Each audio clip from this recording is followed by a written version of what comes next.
اليوم معنا ضيف مروان. تحب تعرف عن حالك مروان؟ أهلا، أنا اسمي مروان عبد الحميد. أوكي. مثلا أنا حاليا بدرس بجامعة UCSB University of California Santa Barbara. I study International and Global Studies. 19. أنا أصلي من صفد، ولكن انولدت بالقدس وعشت بغزة 7 سنين لحتى إحنا إجينا هون على الأردن بال 2007. And I've been living in Jordan ever since. 2 years ago moved to the States to study. بس أنا يعني my ethnicity, it's a cool story. My mom is half French, half Algerian. فأنا لغتي الأم يعني it's French. I speak French at home. Feel most comfortable speaking in French. وأبوي نص فلسطيني نص صربي. فأنا يعني genetically I'm only 1/4 Palestinian. From my grandfather is from Safad. But I feel very, very much Palestinian, and I think that's also something that's interesting when you talk to people about what does it mean to be Palestinian, because a lot of Palestinians, they've never even been to Palestine, right? So I have that privilege, at least, you know, أنا عشت بفلسطين, and I grew up there, but yeah, so 1/4 Palestinian, but I feel very, very Palestinian, as you can see. هلا الموضوع هلا كل حدا عم بيحكي عنه هي الانكسيشن اللي بده يصير او عم بيصير. ف يعني تقدر تعطينا مقدمه او سمول سامري of ايش الخطه او ايش الشيء that's trying to be implemented. Yeah, of course. So the Israeli government is trying to pass pretty sure they're just trying to pass something in the Knesset that would basically allow them to annex parts of the West Bank in Area C.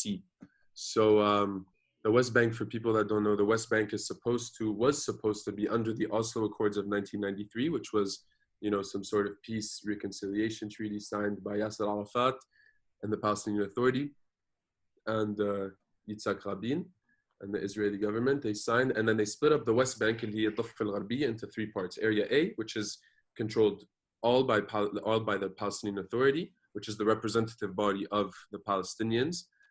Area A is Ramallah, and then Area B is under also Palestinian Authority rule, but it's security and militarily run by Israel. And then Area C, which is around, I think it's 60% of the West Bank, is controlled totally by Israel.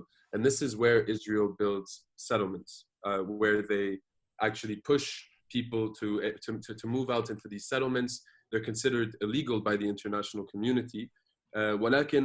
And you know, usually when you think of settlers, you think of, you know, religious people that are, you know, they really want, you know, Judea and Samaria. We want to go live in the heart of our homeland. But more recently, it's more about economic.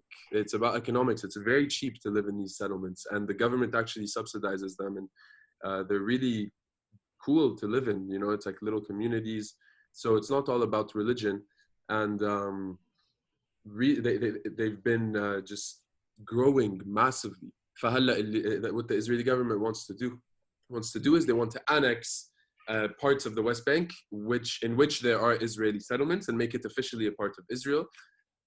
This wouldn't necessarily change much on the ground, apart from denying Palestinians even more access, taking away more land for a future Palestinian state, which obviously is never going to, in my opinion, was never meant to happen.